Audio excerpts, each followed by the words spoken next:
নমস্কার সকলকে, ট্রাস্টেলেনের পক্ষ থেকে আপনাদের সকলকে জানাই স্বাগত। আশা করি সকলে ভালো আছেন এবং সুস্থ আছেন। আমরা মাঝে মাঝেই বলে থাকি ভক্তের মধ্যেই ভগবান। সত্যি কি তাই? আসুন জেনে নিই। পরমাত্মা রূপে ভগবান প্রত্যেক জীবের অন্তরে নিত্য বিরাজমান, সর্বস্ব চাহাং হৃদি সন্নিবিষ্ট। কিন্তু ভগবত বিমুখ ব্যক্তি কখনোই তাকে জানতে পারে না। অজ্ঞান ব্যক্তিরা ভগবানকে অবজ্ঞা করে। জানন্তি মাং মুরা। ভগবান প্রতি অণু পরমাণুতেই রয়েছেন। খণ্ডারন্তস্থ পরমাণুচয় অন্তরস্থান ব্রহ্মসংহিতায় বলা হয়েছে, তাকে জানতে হলে শ্রাদ্ধ ভক্তি দরকার। যার মধ্যে ভগবত ভক্তি রয়েছে সেই ভক্ত। ভগবান শ্রীকৃষ্ণ বলেছেন, ভক্তা মানো ভিজনাতি। ভক্তির দ্বারাই ভগবানকে জানা সম্ভব।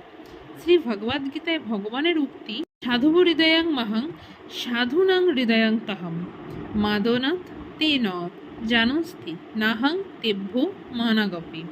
অর্থাৎ শুদ্ধ ভক্ত সর্বদা আমার হৃদয়ে থাকেন এবং আমিও সর্বদা শুদ্ধ ভক্তের হৃদয়ে থাকি।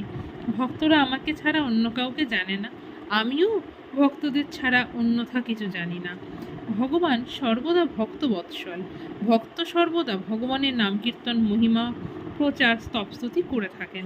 ভগবানের নাম, মহিমা, রূপ, গুণ, লীলা ইত্যাদি কীর্তন করলে ভগবান অত্যন্ত প্রীত হয়ে ভক্ত স্থানে অবস্থান করেন।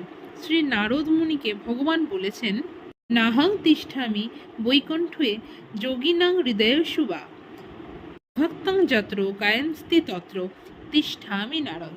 অর্থাৎ, হে নারদ, বৈকুণ্ঠে কিংবা যোগীদের হৃদয়ে আমি থাকি না, সেখানে আমার ভক্তরা গান করে, সেখানেই আমি অবস্থান করি। পদ্মপুরাণে এরূপ উল্লেখ রয়েছে। অনেক সময় লোকে ভগবানের ভক্ত হতে চায়, কিন্তু তার ভক্তের ভক্ত হতে চায় না।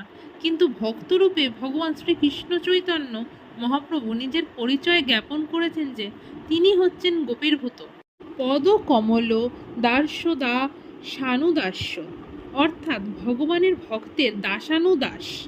ভগবান শ্রীকৃষ্ণের অর্জুনকে বলেছেন, মম ভক্তাহি যে পার্থ নমে ভক্তাস্ত তে মত্তা মদ ভক্তাস্য তু মে ভক্তা তে মে ভক্তা তামা মত্তা। হে পার্থ, যারা কেবল আমার ভক্ত অর্থাৎ কেবল আমার পুজো করে কিন্তু আমার ভক্তের পুজো করে না, তারা প্রকৃতপক্ষে আমার ভক্ত নয়। কিন্তু যারা আমার ভক্তের ভক্ত তারাই আমার সর্বশ্রেষ্ঠ ভক্ত। আদি পুরাণে এটি উল্লেখ রয়েছে। সুতরাং ভক্তের মাধ্যমে ভক্তবৎসল ভগবানকে জানা সম্ভব, অন্যথায় নয়। অর্থাৎ শ্রীকৃষ্ণের নাম কীর্তন, জপকীর্তন করার পূর্বে শ্রীকৃষ্ণ চৈতন্য মহাপ্রভুর নাম কীর্তন, জপকীর্তন করা উচিত। আশা করি আমাদের এই পাঠ আপনাদের সকলের ভালো লেগে থাকবে।